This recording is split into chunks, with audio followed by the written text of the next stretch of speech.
एउटा साधारण गणित सुन्नुहोस्।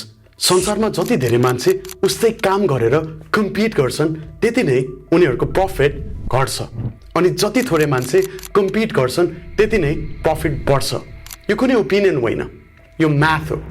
एउटा प्रश्न सोध्छु, यस्तो कुन कुरा हो जुन हजुर पूर्ण पक्का हुनुहुन्छ तर संसारका 99.9% मान्छे गलत मान्छन्?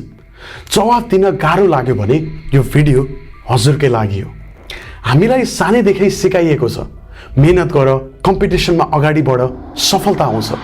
तर पिटर थियल जो पेपालका को-फाउन्डर र संसारकै ठुला इन्भेस्टर हुन्, आफ्नो किताब 0 to 1 मा भन्नुहुन्छ, कम्पिटिसन इज फर लुजर्स। कम्पिटिसनले मान्छेलाई धनी बनाउँदैन, बरु थकित र औसत बनाउँछ। यो भिडियो हेरिसक्नु भएपछि यो किताब पढ्नै नपर्योस् भनेर म आजको भिडियोमा किताबको हरेक महत्त्वपूर्ण कन्सेप्ट नेपाली कन्टेक्स्टमा सजिलो भाषामा राख्दैछु। लामो होला तर पुरा होला। पिटर थियल भन्नुहुन्छ, संसारमा प्रगति दुई तरिकाले हुन्छ। पहिलो होराइजन्टल प्रोग्रेस, यानी 1 to n, मतलब भइरहेकै कुरा कपी गर्नु। एउटा उदाहरण हेरौँ। कुनै गल्लीमा एउटा चिया पसल खुल्यो, राम्रो चल्यो। अर्को महिना त्यही गल्लीमा अरू 10 वटा उस्तै चिया पसल खुल्छन्, उस्तै मेन्यु, उस्तै दाम। अब सबैले ग्राहक तान्न दाम घटाउँछन्, कसैको मार्जिन बाँकी रहँदैन। यो हो 1 to n, कपी गर्ने खेल, जसले कम्पिटिसन मात्र बढाउँछ। दोस्रो भर्टिकल प्रोग्रेस, यानी 0 to 1, मतलब पहिले नभएको पूर्ण नयाँ कुरा बनाउनु। काठमाडौँमा ट्याक्सी रोकेर मोलमोलाई गर्नुको सट्टा एउटा ट्यापमा घर अगाडि नै गाडी बोलाउने सिस्टम। यो हो 0 to 1। पठाउ र टोटलले चिया पसल जस्तो पुरानो मोडल कपी गरेनन्, नयाँ क्याटेगोरी नै बनाए। 1 to n ले कपी गर्छ, कम्पिटिसनमा फस्छ। 0 to 1 ले मोनोपोली बनाउँछ। एउटा हिस्टोरिकल नोट पनि याद राख्नुहोस्। सन् 2000 तिर .com बबल फुट्दा धेरैले भने इन्टरनेट बिजनेस भनेको सबै झुटो रहेछ। तर त्यही समयमा टिकेका र आजसम्म राज गरिरहेका कम्पनीजहरू जस्तै गुगल र एमाजोन तिनै हुन् जसले साँच्चीकै 0 to 1 गरे। बबल फुट्दा पनि वास्तविक भ्यालु बनाउनेहरू टिक्छन्। किन मान्छे उस्तै कुरामा लड्छन्? Mimetic competition. अब एउटा गहिरो प्रश्न, किन मान्छे कम्पिटिसनमा फस्छन् नै? किन सबैले उस्तै कुरा चाहन्छन्? थियल भन्नुहुन्छ, मान्छेले चिज आफै भ्यालु भएर चाहँदैन, अरूले चाहेको देखेर चाहन्छ। यसलाई मिमेटिक डिजायर भनिन्छ, नकल गरेर इच्छा जन्माउने। उदाहरणको लागि, एउटा विद्यार्थीले मेडिसिन पढ्न रुचि नभए पनि किनभने क्लासको टपर र छिमेकीको छोराले पढ्यो, ऊ पनि त्यही लाइनमा दौडन्छ। परिणाम त्यही एउटा सिटको लागि हजारौं लड्छन्। धेरै जसो असफल हुन्छन् र साँच्चीकै प्यासन भएको फिल्ड खाली रहन्छ। यही कुरा करियर र बिजनेसमा पनि लागू हुन्छ। जुन सेक्टरमा सबैले जान्छन् भनेर मान्छे जान्छन्, त्यही सेक्टर ओभरक्राउडेड हुन्छ। जुन ठाउँमा कोही हेर्दैन, त्यही अपर्च्युनिटी लुकेको हुन्छ। त्यसैले आफूलाई सोध्नुहोस्, हजुरले यो पाथ रोज्नु भएको किनभने साँच्चै मन पर्यो कि किनभने अरूले रोजे? किन धेरै जसो मान्छे 1 to n मा नै फस्छन्? Definite versus indefinite optimism. अब बुझौँ किन धेरै जसो मान्छे 0 to 1 सम्म पुग्दै पुग्दैनन्, 1 to n मा नै अड्किन्छन्। थियल भन्नुहुन्छ, यसको जड फ्युचरलाई हेर्ने तरिकामा नै लुकेको छ। इन्डेफिनेट अप्टिमिजम भनेको भविष्य राम्रो हुन्छ तर कसरी हुन्छ थाहा छैन। यस्तो सोचाइ भएको मान्छेले एउटै ठाउँमा ध्यान दिँदैन, धेरै ठाउँमा हात हाल्छ, यता पनि उता पनि। कुनै एउटा ठाउँमा गहिरो योजना बनाउँदैन। ऊ आशा त गर्छ तर बनाउँदैन। डेफिनेट अप्टिमिजम भनेको भविष्य राम्रो हुन्छ किनभने म यसलाई यसरी बनाउँछु। यहाँ स्पष्ट प्लान हुन्छ, स्पष्ट डिरेक्सन हुन्छ। ऊ आशा गर्दैन, ऊ निर्माण गर्छ। एउटा उदाहरण हेरौँ। एउटा मान्छे भन्छ, म एकैचोटि 5 वटा साइड बिजनेस गर्छु। एउटा न एउटा त चल्ला। यो इन्डेफिनिट अप्टिमिजम हो। कुनैमा पनि गहिराई छैन, सबैतिर पातलो एफर्ट छ। अर्को मान्छे भन्छ म एउटा स्पेसिफिक स्किलमा 3 वर्ष लगाउँछु तर यसैमा नम्बर 1 बन्छु। यो डेफिनिट अप्टिमिजम हो। एउटा ठाउँमा गहिरो र ठोस प्लान।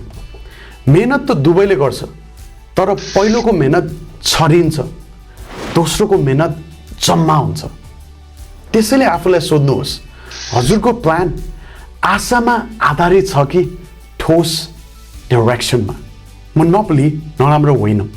हामीलाई सिकाइएको छ मोनोपोली नराम्रो हो, तर थिल भन्नुहुन्छ क्रिएटिभ मोनोपोली फरक कुरा हो। गुगलले सर्चमा मोनोपोली बनायो, कसैसँग जुझ्न छाडेर आफ्नै एउटा छुट्टै युनिभर्स बनायो। नेपालको सन्दर्भमा हेर्ने हो भने जो व्यक्ति वा व्यवसायले आफ्नो छुट्टै निश बनाउँछ जहाँ ऊ एक मात्र भरपर्दो विकल्प हो, त्यसैले टिकाउ प्रफिट कमाउँछ। बाँकी सबै चिया पसल जस्तै दाम घटाउने लडाइँमा मात्र फस्छ। मोनोपोली बनाउने 4 पिलर्स र लास्ट मुभर एडभान्टेज। थिलले मोनोपोली बनाउन 4 वटा कुरा चाहिन्छ भन्नुहुन्छ, तर पहिले एउटा कन्सेप्ट बुझौँ, लास्ट मुभर एडभान्टेज। धेरैले सोध्छन् पहिलो हुनु राम्रो हो, तर थिल भन्नुहुन्छ पहिलो होइन, अन्तिमसँग टिक्न महत्त्वपूर्ण छ। मतलब कुनै मार्केटमा अन्तिम ठुलो ग्रोथ गर्ने र त्यहाँ लामो समय राज गर्ने कम्पनी नै साँच्चीकै विनर हो। जसले पहिलो मुभ गर्यो त्यो होइन। धेरै कम्पनीहरू पहिलो थिए तर हराए। जसले मार्केटलाई अन्त्यसम्म डोमिनेट गर्यो उसैले प्रफिट बटुल्यो। अब 4 पिलर्स हेरौँ। पहिलो 10x प्रोप्राइटरी टेक। हजुरको सोल्युसन अरू विकल्पभन्दा 10x राम्रो हुनुपर्छ, 20% मात्र होइन। मान्छेले बानी त्यति बेला मात्र बदल्छन् जब फरक धेरै ठुलो हुन्छ। जस्तै मोलमोलाई गर्नुपर्ने ट्याक्सी र 1 ट्यापमा आउने गाडी बीचको फरक। दोस्रो नेटवर्क इफेक्ट्स। जति धेरै मान्छेले प्रयोग गर्छन् त्यति नै प्रडक्ट पावरफुल हुन्छ। जस्तै फेसबुक वा व्हाट्सएप। एक्लै प्रयोग गर्दा यसको कुनै भ्यालु छैन, धेरैले प्रयोग गर्दा यो अपरिहार्य बन्छ। तेस्रो इकोनोमिज अफ स्केल। स्केल बढ्दै जाँदा पर युनिट कस्ट घट्दै जानुपर्छ। सानो डेयरी बिजनेसले 1 लिटर दुध बेच्दा जति कस्ट लाग्छ, ठुलो डेयरीले 1 लिटर बेच्दा त्यो कस्ट धेरै नै कम हुन्छ। चौथो ब्रान्डिङ। तर याद राख्नुहोस्, ब्रान्डिङ प्रडक्टको सब्स्टिट्युट होइन। प्रडक्ट राम्रो भएपछि मात्र ब्रान्डिङले काम गर्छ। द कन्ट्रेरियन क्वेसन र 2 किसिमका सिक्रेट्स। थिल कुनै पनि व्यक्तिलाई एउटा कठिन प्रश्न सोध्नुहुन्छ। यस्तो कुन महत्त्वपूर्ण सत्य हो जसमा अरू कोही सहमत छैनन् तर हजुर पूर्ण रूपमा पक्का हुनुहुन्छ? यदि हजुरले सबैले सोचे जस्तै सोच्नुभयो, सबैले गरेकै बाटो रोज्नुभयो भने नतिजा पनि एभरेज नै हुन्छ। एयरबिएनबी सुरु गर्दा मान्छेले भने अपरिचित मान्छेको घरमा को सुत्छ? उबर सुरु गर्दा मान्छेले भने अपरिचित मान्छेको गाडीमा को चढ्छ? तर फाउन्डर्सहरूले एउटा सिक्रेट देखेका थिए जुन अरूले देखेकै थिएनन्। थिल भन्नुहुन्छ सिक्रेट 2 किसिमका हुन्छन्। पहिलो सिक्रेट्स अबाउट नेचर, विज्ञान, टेक र प्रकृतिमा लुकेका सिक्रेट्स। यस्तो सिक्रेट पत्ता लगाउन गहिरो रिसर्च र एक्सपेरिमेन्ट चाहिन्छ। दोस्रो सिक्रेट्स अबाउट पिपल। मान्छेले भन्न नचाहेको वा स्वीकार गर्न नचाहेको सत्य। यस्तो सिक्रेट पत्ता लगाउन रिसर्च होइन, गहिरो अब्जर्भेसन र अनेस्टी चाहिन्छ। मान्छेले साँच्चीकै के चाहेका छन् त, तर सार्वजनिक रूपमा भन्नै डराउँछन्, त्यो बुझ्नु। धेरै जस्तो ठुला बिजनेस आइडिया यी 2 मध्ये एउटा सिक्रेटबाट जन्मिएका छन्। आफैलाई सोध्नुहोस्, हजुरको क्षेत्रमा यस्तो कुन सिक्रेट छ जुन अरूले बेवास्ता गर्छन् तर हजुरलाई थाहा छ? फाउन्डेसन्स। सुरुवातको जग बलियो हुनुपर्छ। थिल भन्नुहुन्छ कुनै पनि बिजनेस वा टिमको भविष्य त्यसको सुरुवातको क्षणमै टुङ्गिन्छ। सुरुमा भएको गल्ती पछि सच्याउन धेरै गाह्रो हुन्छ। एउटा व्यवहारिक उदाहरण, दुई साथीले सँगै बिजनेस सुरु गरे, तर सुरुमै कसले कति सेयर लिने, कसले के जिम्मेवारी लिने भनेर स्पष्ट कुरा गरेनन्। पहिलो वर्ष सबै ठिक चल्यो, तर नाफा आउन थालेपछि मैले बढी काम गरेँ, मलाई बढी हिस्सा चाहिन्छ भन्ने विवाद सुरु भयो। बिजनेस राम्रो भए पनि टिम भत्कियो। थिलको सुझाव सुरुमै 3 कुरा मिलाउनुहोस्। ओनरशिप, कसको कति सेयर छ। पोजेसन, दिनदिनै निर्णय कसले लिन्छ। कन्ट्रोल, ठुला निर्णयमा अन्तिम अधिकार कसको छ। यी 3 कुरा सुरुमै नमिलाए बिजनेस चलिरहँदा नै भित्रभित्र टुट्छ। Mechanics of a mafia, team culture. अब टिम कल्चरको कुरा गरौँ। थिल 3 किसिमका अर्गनाइजेसन बताउनुहुन्छ। पहिलो, ब्युरोक्रेसी, जस्तै कुनै सुस्त सरकारी कार्यालय। यहाँ काम भए वा नभए तलब उस्तै आउँछ, कसैलाई हतार छैन, कसैलाई साँच्चै मिसनमा इन्ट्रेस्ट नै छैन। दोस्रो, कन्सल्टेन्सी, मान्छे घन्टाको हिसाबले तलब लिन्छन्, तर कम्पनीप्रति कुनै गहिरो लोयल्टी नै छैन। काम सकियो गयो। तेस्रो, कल्ट, जस्तो एउटा सानो स्टार्टअप टिम जहाँ सबै एउटै मिसन पछि लागेका हुन्छन्, जस्तो एउटा परिवारले चलाउने मोमो पसल जहाँ सबैलाई पसल आफ्नो जस्तै लाग्छ। यहाँ काम घन्टाले होइन, प्यासनले चल्छ। थिल भन्नुहुन्छ ठुलो मोनोपोली बनाउने टिमहरू प्राय जस्तो कल्ट नै हुन्छन्। नराम्रो अर्थमा होइन, तर गहिरो साझा मिसन भएको अर्थमा। यस्तो टिममा मान्छे छान्दा स्केल मात्र होइन, यो मान्छेसँग म वर्षौंसम्म एउटै मिसनमा काम गर्न सक्छु कि सक्दिनँ भनेर हेर्नै पर्ने हुन्छ। 90% मान्छे किन फेल हुन्छन्? डिस्ट्रिब्युसनको सिक्रेट। अब त्यो पाटो जहाँ धेरै जसो फेल हुन्छन्। धेरैले सोध्छन् मेरो प्रडक्ट स्किल यति राम्रो छ, मान्छे आफै खोज्दै आउँछन्। थिल भन्नुहुन्छ poor distribution not product is the number 1 cause of failure. राम्रो प्रडक्ट मात्रले पुग्दैन। नेपालको सन्दर्भमा हेरौँ, गाउँमा उत्पादन हुने राम्रो जैविक तरकारी वा दूध यति सही मार्केटसम्म पुर्याउने नेटवर्क छैन भने त्यो प्रडक्ट जतिसुकै राम्रो होस् बिक्री हुँदैन। तर सानो सहकारी वा नेटवर्क मार्फत सही ग्राहकसम्म पुर्याउन सक्ने व्यक्तिले उही प्रडक्टबाट धेरै राम्रो नतिजा ल्याउँछ। प्रडक्ट जति राम्रो भए पनि त्यसलाई सही मान्छेसम्म पुर्याउने बाटो नभयो भने त्यो 0 बराबर हो। सेल्स र डिस्ट्रिब्युसन नराम्रो कुरा होइन, यो प्रडक्ट जतिकै महत्त्वपूर्ण हो। द पावर ल, हाम्रो दिमागले लिनियर हिसाब गर्छ। 10 ठाउँबाट प्रयास गरे 10वटा ठाउँबाट बराबर नतिजा आउँछ भनेर सोध्छ, तर संसार पावर लमा चल्छ। 80 देखि 90% नतिजा केवल 1 वा 2वटा डिसिजन्सबाट आउँछ। त्यसैले एनर्जी र टाइम धेरै औसत कुराहरूमा नलगाउनुहोस्। त्यसको सट्टा एउटा यस्तो निश समाउनु जहाँ हजुर नम्बर 1 बन्न सक्नुहुन्छ। म्यान एन्ड मसिन, कम्प्युटरले मान्छे रिप्लेस गर्दैन। अहिलेको समयमा एउटा ठुलो डर छ, एआई र कम्प्युटरले मान्छेको काम खोसिदिन्छ। तर थिल भन्नुहुन्छ कम्प्युटर र मान्छे एकअर्काका कम्पिटिटर होइन, कम्प्लिमेन्ट हुन्। मतलब मान्छे र कम्प्युटर सँगै काम गर्दा दुवै एक्लै काम गर्नुभन्दा धेरै राम्रो नतिजा दिन्छन्। एउटा उदाहरण हेरौँ, कुनै ब्याङ्क वा फाइनेन्सियल सर्भिसमा कम्प्युटरले हजारौँ डेटा दिनभरिमै खेलाउन सक्छ, त्यो मान्छेले गर्न सक्दैन। तर त्यो डेटाबाट कुन निर्णय ग्राहकको भलाइको लागि हो भनेर बुझ्ने भावनात्मक र कन्टेक्स्चुअल जजमेन्ट त्यो मान्छेले मात्र गर्न सक्छ। कम्प्युटरले स्पिड दिन्छ, मान्छेले विस्डम दिन्छ। दुवै सँगै भएपछि मात्र पुरा भ्याल्यु बन्छ।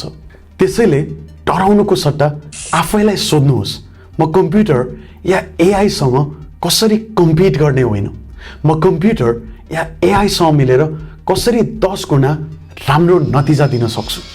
अन्तिम कन्सेप्ट, फाउन्डर्स प्याराडक्स। थिल भन्नुहुन्छ जुन मान्छेले ठुला 0 to 1 कम्पनी बनाउँछन् ती प्राय जस्तो एक्सट्रिम स्वभावका हुन्छन्। कोहीलाई असाध्यै जिनियस भनिन्छ, कोहीलाई असाध्यै पागल।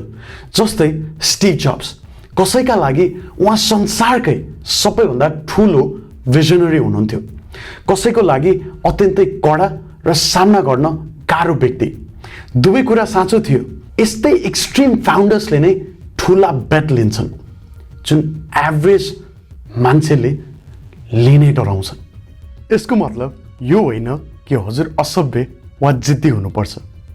यसको मतलब ठुलो 0 to 1 काम गर्दा सबैले हजुरलाई मन पराउँछन् भन्ने सोच चाहिँ छोड्नै पर्छ। कहिलेकाहीँ सही निर्णय पपुलर निर्णय हुँदैन। आफैलाई जाँच्ने 7 प्रश्न। कुनै पनि नयाँ काम, नयाँ स्किल वा नयाँ बिजनेस सुरु गर्नु अघि यी 7 प्रश्नको जवाफ मनमा नै यस वा नोमा भन्नुहोस्। 1. इन्जिनियरिङ, के हजुरको सोल्युसन 10x राम्रो छ वा केवल 10 to 20% मात्र। 2. टाइमिङ, के यो काम सुरु गर्ने सही समय यही हो। 3. मोनोपोली, के हजुर सानो मार्केटबाट सुरु गरेर त्यसलाई डोमिनेट गर्दै हुनुहुन्छ। 4. पिपल, के हजुरसँग सही माइन्डसेट भएको साथी वा टिम छ। 5. डिस्ट्रिब्युसन, के हजुरसँग प्रडक्ट वा स्किल बेच्ने स्पष्ट माध्यम छ। 6. ड्युरेबिलिटी, के यो काम आगामी 10 देखि 20 वर्षसम्म टिकिरहन्छ। 7. सिक्रेट, के हजुरले अरूले नदेखेको युनिक अपर्च्युनिटीलाई देख्नु भएको छ। यति 7 मध्ये 5 वटा प्रश्नको जवाफ नो छ भने हजुर अहिले 1 to N को कम्पिटिसन ट्र्यापमै हुनुहुन्छ। कन्क्लुजन, संक्षेपमा भन्नुपर्दा 0 to 1 ले हामीलाई ठुलो भिडमा गएर हराउने होइन, एउटा सानो पोखरी समातेर त्यसको मालिक बन्न सिकाउँछ। मेहनत नेपालीको रगतमा छ, तर अब यो मेहनतलाई 1 to N को भिडमा खेरा फालेर होइन, 0 to 1 को इन्जिन बनाउन प्रयोग गरौँ। सुरुमा सोधेको प्रश्न फेरि सोध्छु, हजुरको क्षेत्रमा त्यस्तो कुन सिक्रेट छ जुन अरूले हेप्छन् तर हजुर पक्का हुनुहुन्छ? कमेन्टमा लेख्नुहोस्। यदि यो भिडियोले हजुरको सोच्ने तरिकामा 1% भए पनि परिवर्तन ल्याएको छ भने लाइक र शेयर गर्नुहोस् र यस्तै लजिकल फर्स्ट प्रिन्सिपल्स कन्टेन्टको लागि च्यानल सब्स्क्राइब गर्न नबिर्सिनु होला। बडो कठिन छ कन्टेन्ट क्रिएसन। हजुरहरूको सद्भाव, सदिच्छा, स्नेह र समर्थनको ठुलो अपेक्षा गरेको छु। God bless and see you in the next video.